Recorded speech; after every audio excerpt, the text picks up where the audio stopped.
guys, welcome back.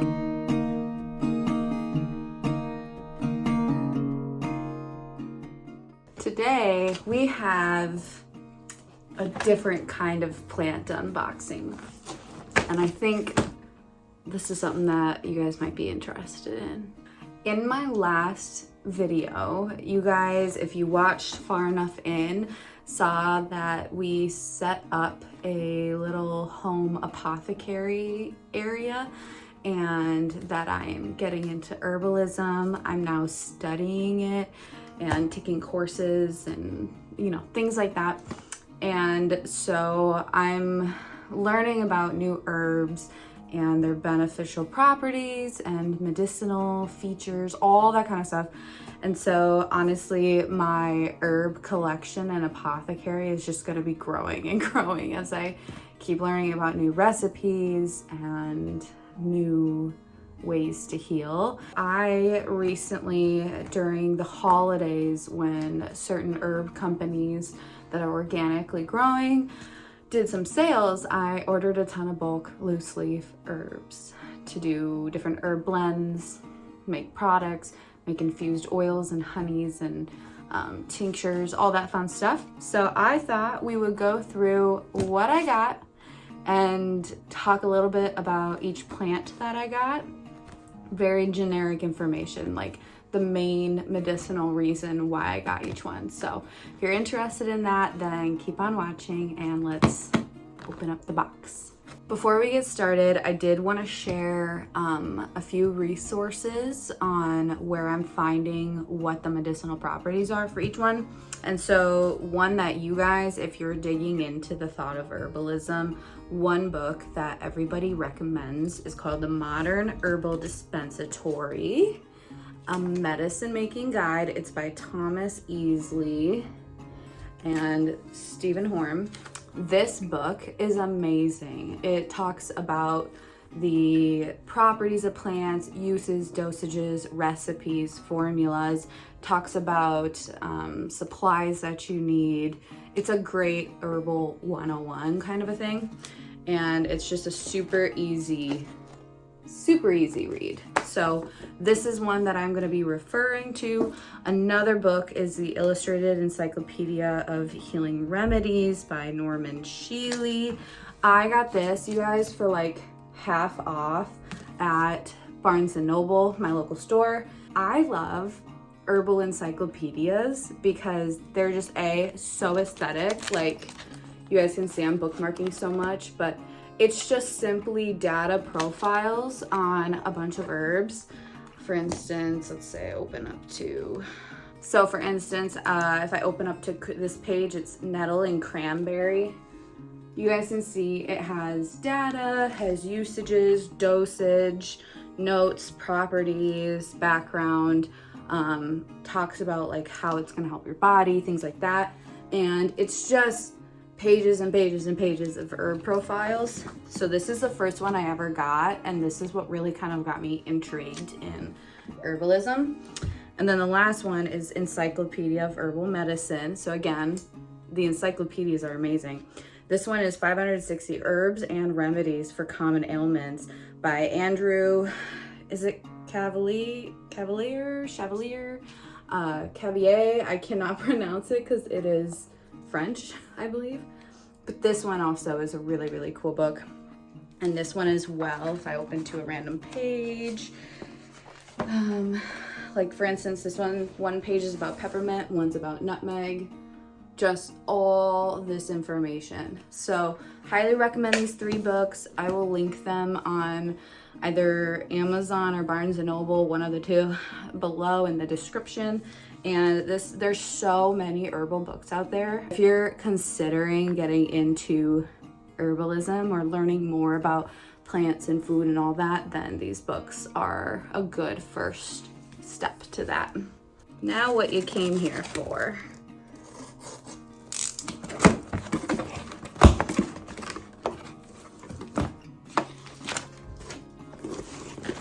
Let's check them out. Okay, so there's so many herbs here. So this will probably be a long video, but just bear with me if you're really interested. It's awesome. So the first one that I got is milk thistle seed whole. You should always also have the actual scientific name because that's how it's referred to. Just like how in houseplants, you know, you're not going to say mini monstera, you're going to say Rhaphidophora tetrasperma. Same concept. I mean, they're still plants. So milk thistle seed whole, Silybum marianum. That's what this one is. I am not honestly going to pronounce and say all of the scientific names for each one. If you guys are interested in any of these herbs, they're USDA, they're organic, and they're from the company called Mountain Rose Herbs. This is not sponsored, affiliated, nothing. I just literally love the company. They have a great mission and they are awesome. So if you check out their website, I'll link it below. That's where I get all of my bulk herbs. So let's talk about milk thistle real quick. So I look into the 3 books, and the general consensus on milk thistle is that it's really supportive for your liver. And so I'm just gonna read from here. The properties include strengthening and clearing out your liver and your gallbladder. It's an antidepressant, anti-inflammatory, and a lactagogue.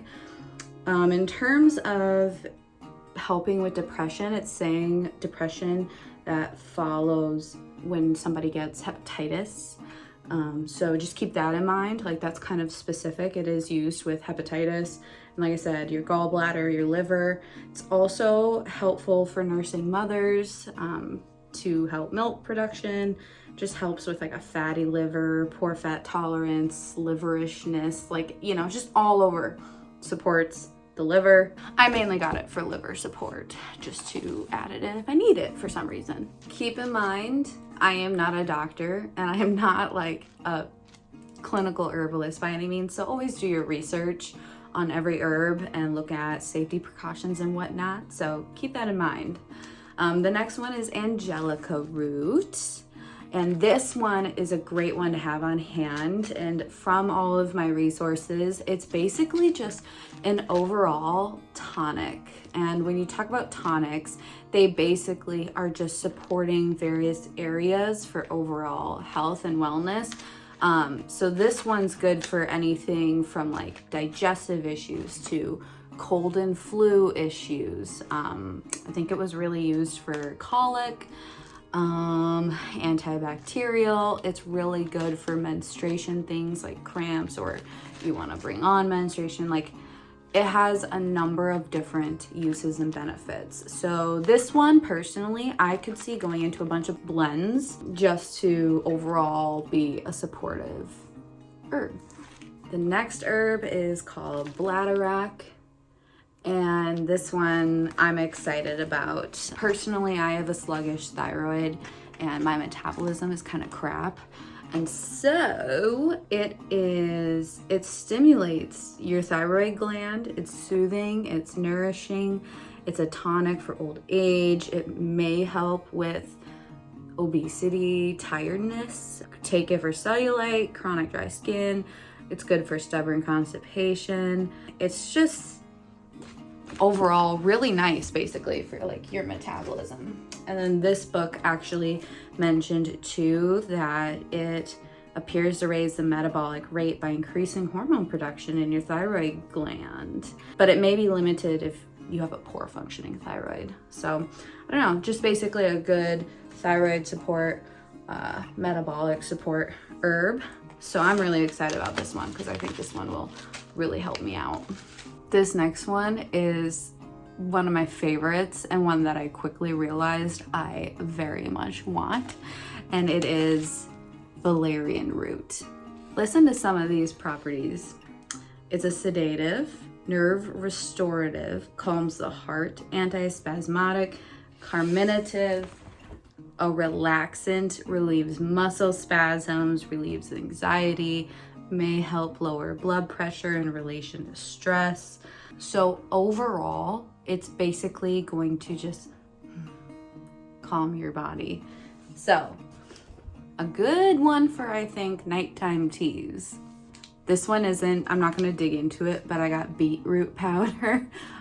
You can definitely get beetroot powder at like Whole Foods or any kind of store, but basically I didn't tell you guys yet, but I see a naturopathic doctor now, and beetroots, I have a lot of vitamin and mineral deficiencies and whatnot. So this is beets, you guys. Beets are one of the best things that you can consume for your health. So if you don't know about beets, look into beets. Bears, beets, Battlestar Galactica. The next one is elderberries, whole.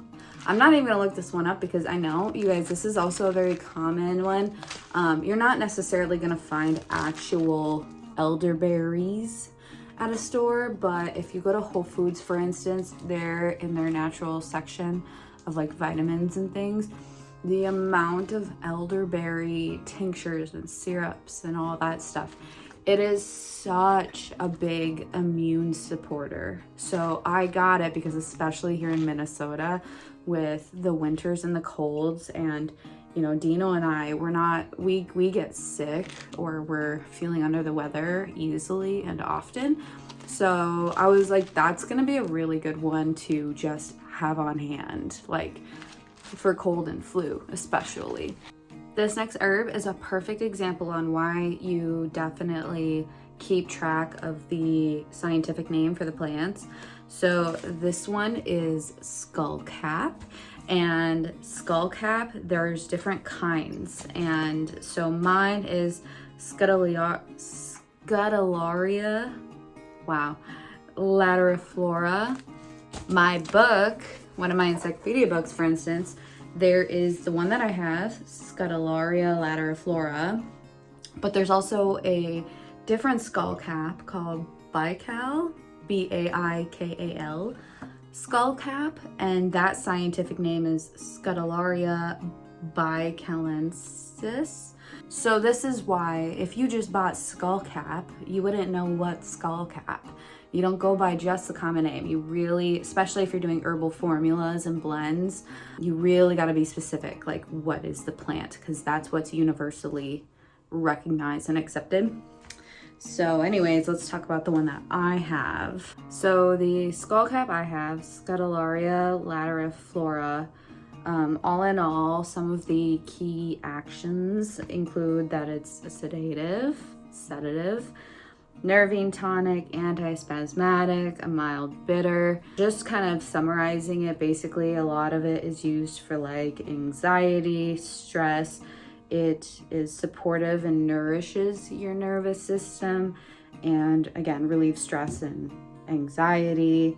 And then like if you have muscular tension, so yeah, it's very much the same. I got a lot of nervine relaxing herbs just because I feel like I'm such like a tense person, and at night I really just kind of need that to help me fall asleep into like a nice sleep, because I mainly do tea at night.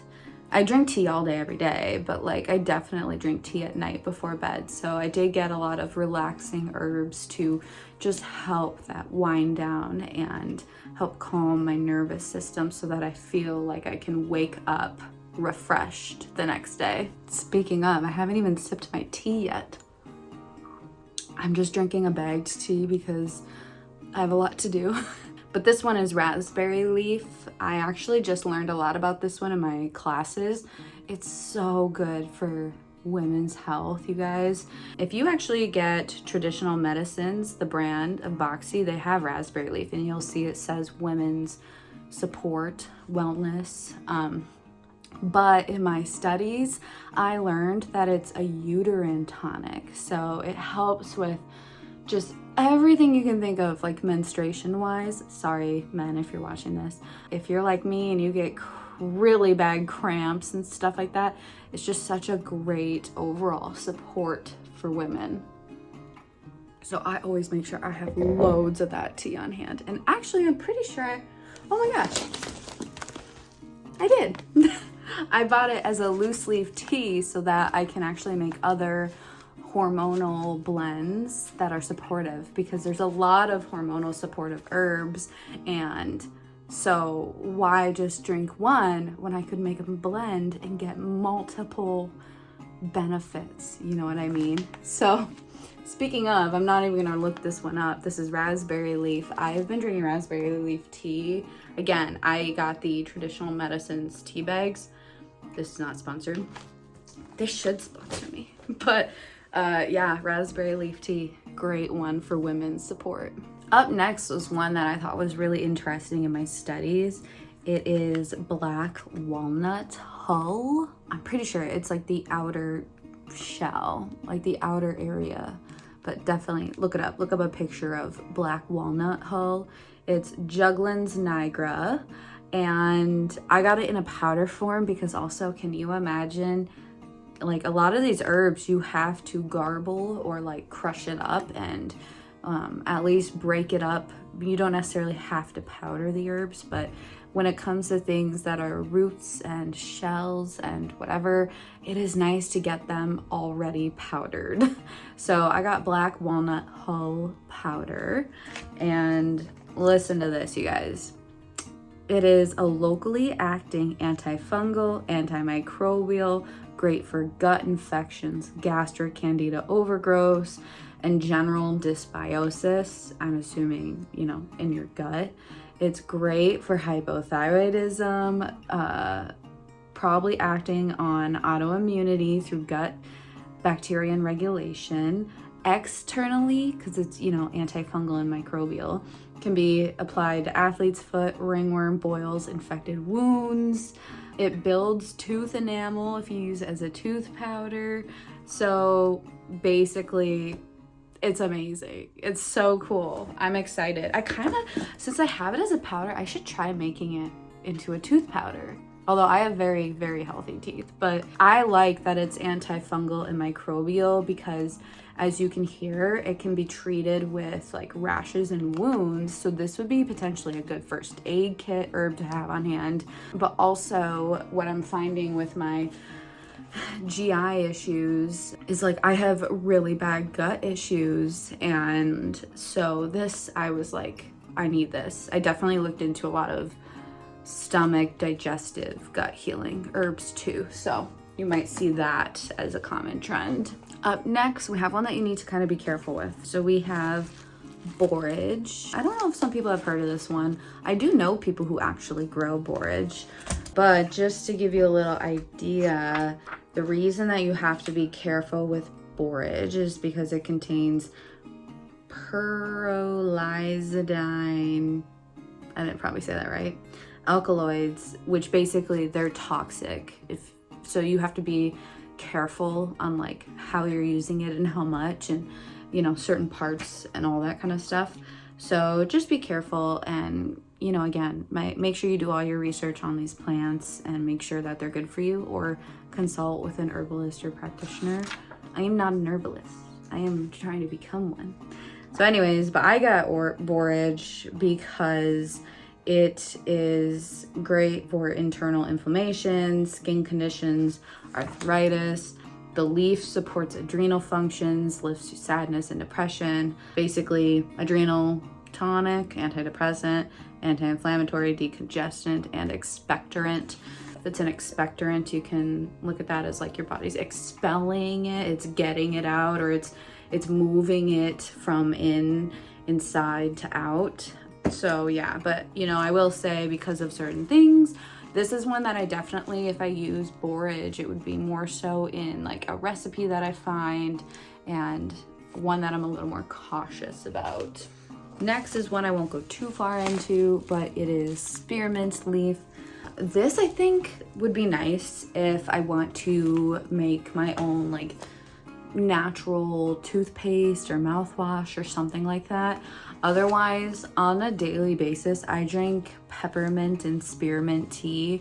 It's just so, it's cooling, it's nice. Like, you guys, drinking something that's like a hot beverage, but it cools your mouth and it's cooling. I really like it. So spearmint and peppermint are both herbs that I drink a lot in teas just because I like the taste.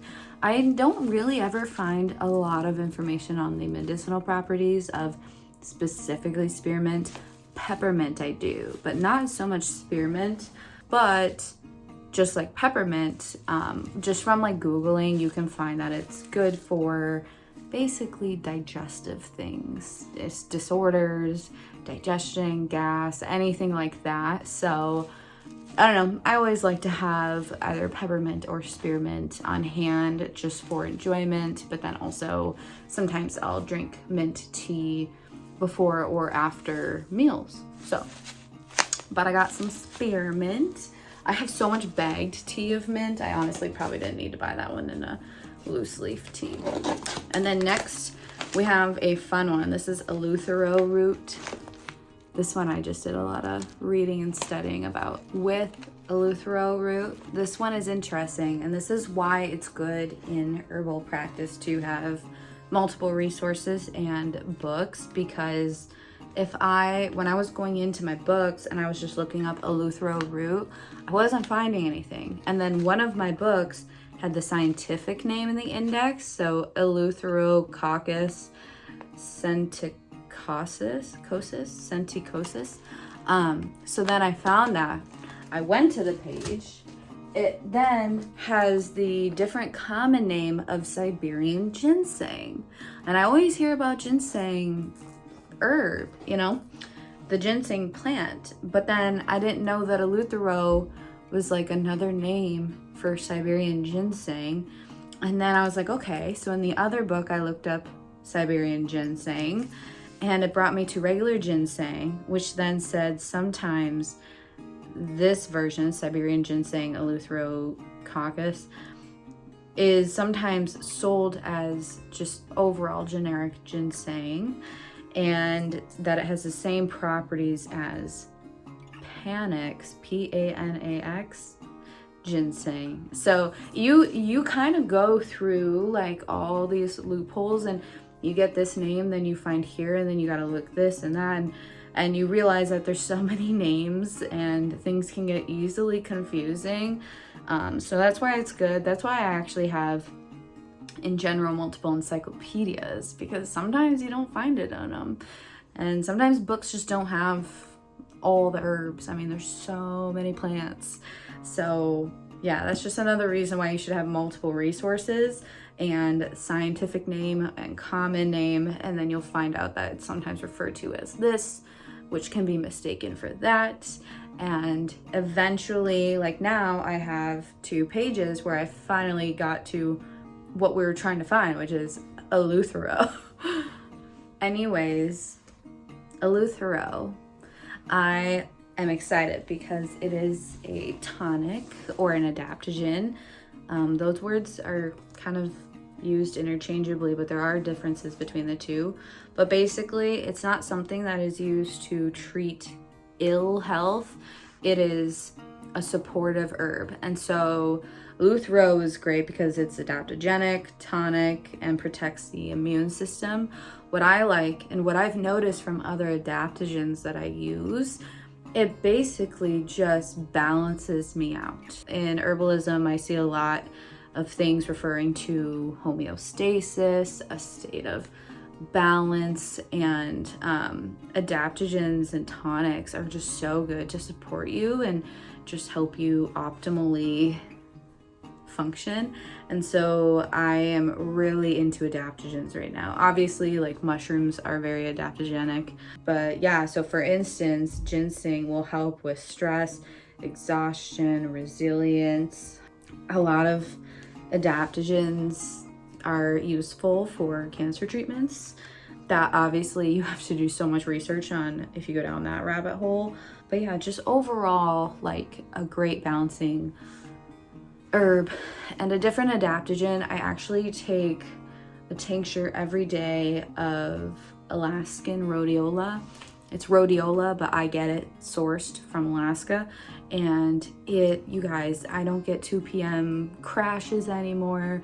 It really levels out my mood, and it just, I can't even tell you enough how much it has just balanced me.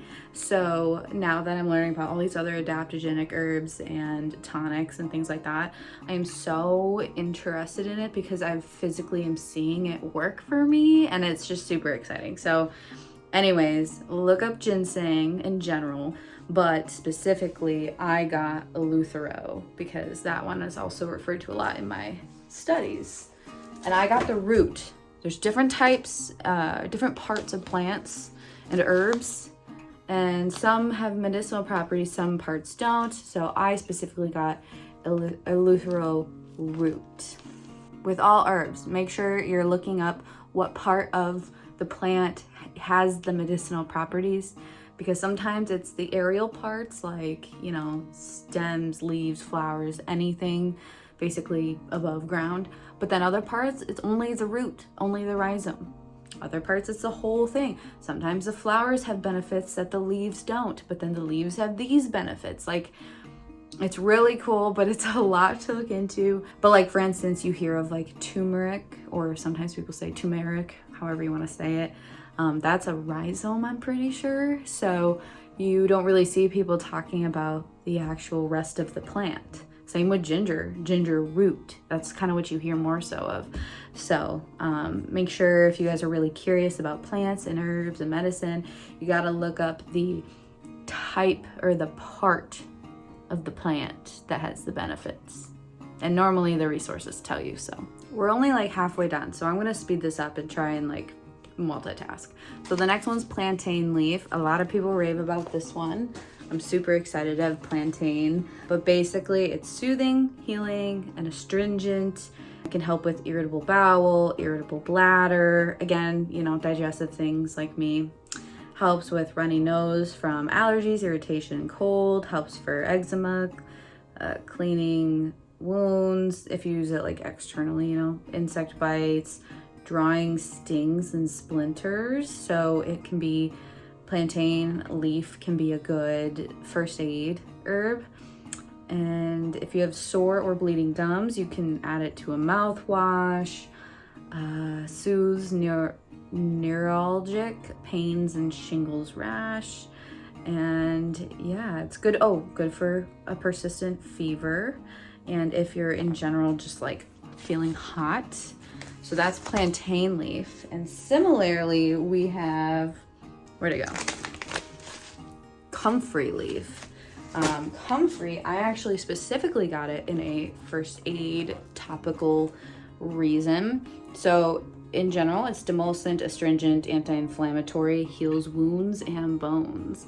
And I like it just because it can help with, if you use it topically, like I think I might make a salve from it, like balm salve kind of a thing. But it can help heal insect bites, scars, skin inflammation, acne, mastitis.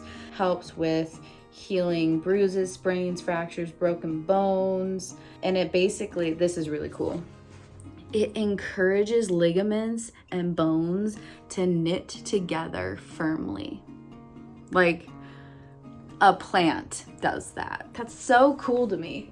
That's so cool. So those two herbs are kind of like, okay, good first aid kit. Like, I don't know, that'd be so cool to physically, if you got an insect bite, because I go to my cabin and so we got like horse flies and stuff, you could literally put that on a bite and watch it like do its thing, you know? I don't know, it's so cool to me. All right, the next two that we're doing is astragalus root and goldenrod.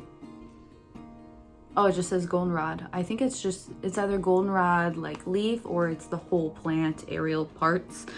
So let's talk about astragalus, which, you guys, it looks like a bunch of little like wood chips. So it is the root, astragalus root, and it is a tonic. Remember, we just talked about that. Strengthens the immune system. You can use it to help nourish people with severe immune deficiencies. It's good for chronic fatigue, persistent infections, allergies. It can help with tiredness and lack of appetite, soothing and healing for stomach ulcers, and it could help with night sweats. So that's a good one. It's a little different of a tonic than some of the other ones that I've talked about. And then goldenrod is basically antioxidant, diuretic, astringent, and it's great for urinary tract disorders. It's good for different yeast infection, oral thrush. sore throats, chronic nasal congestion, diarrhea, like has so many different other kind of like benefits and stuff. So that's goldenrod. So ironically, hi honey. Ironically, Willow wanted to join us, and my next herb is white willow bark, which we kind of named her after the willow tree. Not in a medicinal sense, but because she's so whimsical and free-spirited. Isn't that right? She's so cute. She's gonna make this so hard now. She's gonna go through all the boxes and bags, aren't you? You be good. So white willow bark is one of the herbs that is my favorites, that I thought was the absolute coolest herb. And that's because I learned that modern day anti-inflammatory drugs, specifically aspirin, I'm pretty sure, the scientists, the white willow tree, but the bark in particular, there's so many different constituents and part to the tree. And scientists found that one constituent, what is it, salicylic acid? Yeah, salicylic acid. If they pulled that out, it's a pain reliever. And then that's where they made our aspirin pill. But the issue is, as you guys know, you have to be careful when you take anti-inflammatory medications because, you know, stomach risks and all that. Willow's totally shaking the camera. Come on, get down. What is interesting is that the herb, the plant itself, has safety properties that if you took the herb as a whole, you don't have those risks. Sorry, she's just shaking the camera. You don't have the risks because it has built-in safety properties that help it work and benefit us. Basically, think of it this way: nature gives you everything that you need. But because scientists decided we're gonna take this one of many constituents and make the pill out of that, then they realized the dangers in it. So they had to then change it, manufacture it, and then, you know, you have to worry about the dosage and all that kind of stuff. But if you just take the plant as a whole, it'll have the same benefits and maybe more. I should look at what the other benefits are. But the main reason I got white willow bark was because it's anti-inflammatory, and to replace taking, you know, aspirin or ibuprofen or any of that stuff, like, it's just a way healthier option. Next we have lemongrass. I feel like this is a common one that you hear in essential oils, and some typical properties: it's a tonic, it's pain killing. You see a trend with the things I got: antidepressant, deodorant, astringent, insect repellent, which will be very nice for the summer, and it boosts your immune system. So it's great for depression, headaches, lethargy, symptoms of stress. It helps relieve muscular pain and helps reduce fevers, helps your immune system fight infections. Just in general, a great overall herb to have on hand. Up next, we have bee balm.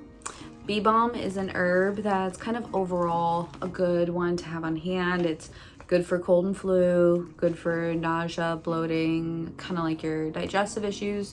But then I also got it because it's a nervine, it'll relax you. I have a calming tea recipe that I got from my herbal courses, and it actually called for bee balm, and that was like the one thing I didn't have. I had all the other herbs, but I did not have bee balm. So I'm super excited because they have a couple recipes and I'm gonna try it with bee balm.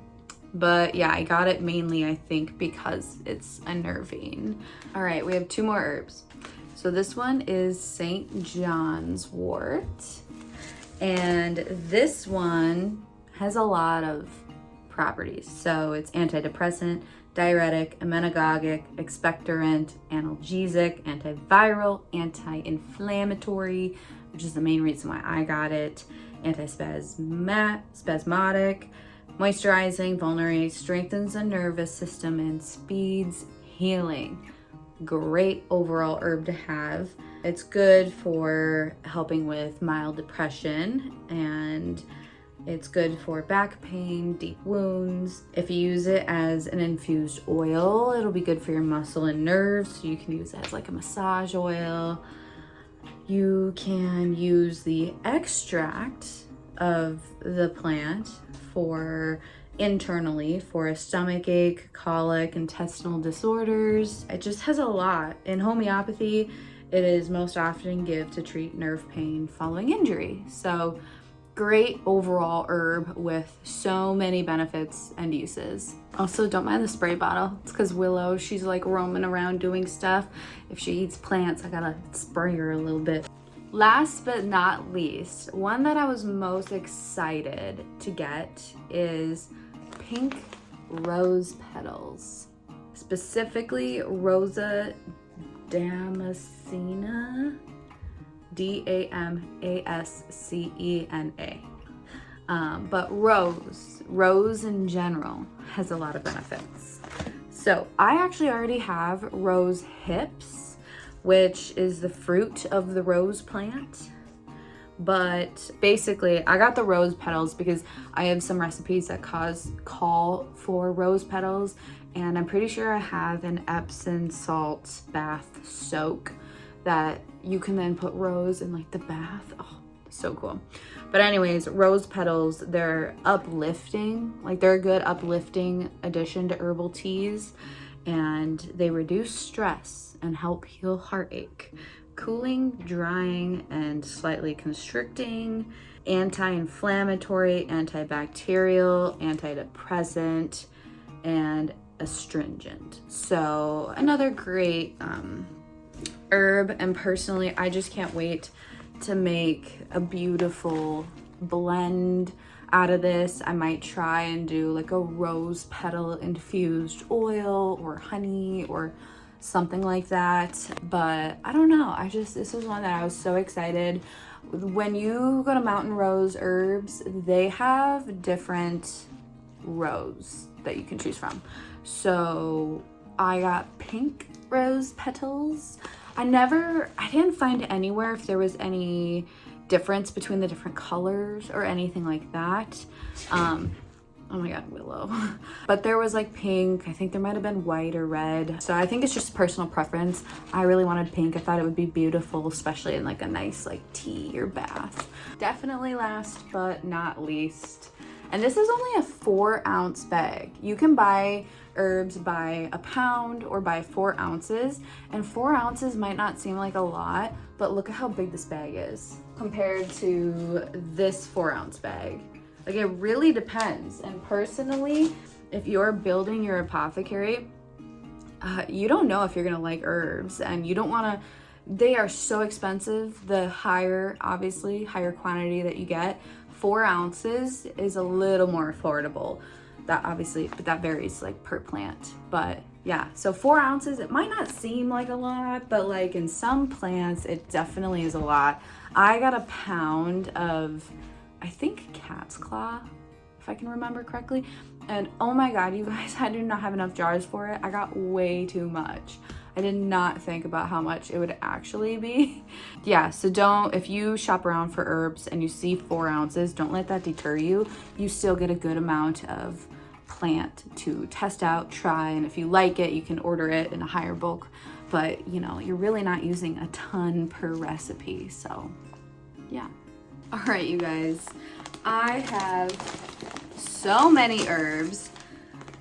That was a lot, and that's kind of why I'm calling this your not so typical plant unboxing, because they're plants. It's plants, but I hope you guys enjoyed, and I really hope maybe you learned something. Maybe it sparked some interest that you might want to research some herbs on your own and maybe look into it. It is once you go down that rabbit hole of herbal medicine and healing and stuff, it is amazing.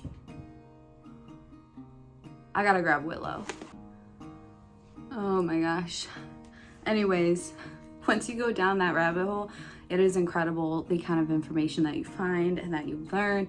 Always look into credible sources. Remember, I strictly just read from the resources that I have on hand, so always do your own research. Don't just take my word and start using things for, you know, medicinal properties. Definitely research things on your own, and if you don't know, ask a professional and work with a practitioner. My naturopathic doctor actually has herbal supplements and stuff, and I have found that naturopathic clinics and whatnot, there's some incorporation of herbalism, but you can find herbalists online. You can find some great herbal influencers. Personally, I love Mountain Rose Herbs. You can check out their social media. They share a lot. The place where I take herbal courses is called the Herbal Academy. Their Instagram, you guys, so much information. It's amazing. Same with their Pinterest. Their Pinterest has recipes and things, so check them out. Chestnut School of Herbs.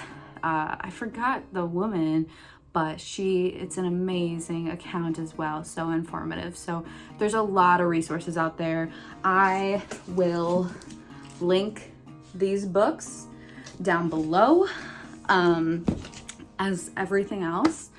And yeah, I really hope you guys enjoyed this. I know it's a little different. Comment below if you guys have any questions, comments, concerns. Again, I'm not an herbalist, so keep that in mind. But any way that I can be helpful, let me know if you enjoyed this, please, because if you do, I'm happy to share more about my herbs and my apothecary and what I plan to do, what I plan to make. You guys were so supportive on the last video, so I did see that some of you guys actually want to see into all this and my journey. So yeah, just comment below, let me know what you think, and I'll see you guys in the next video. Bye.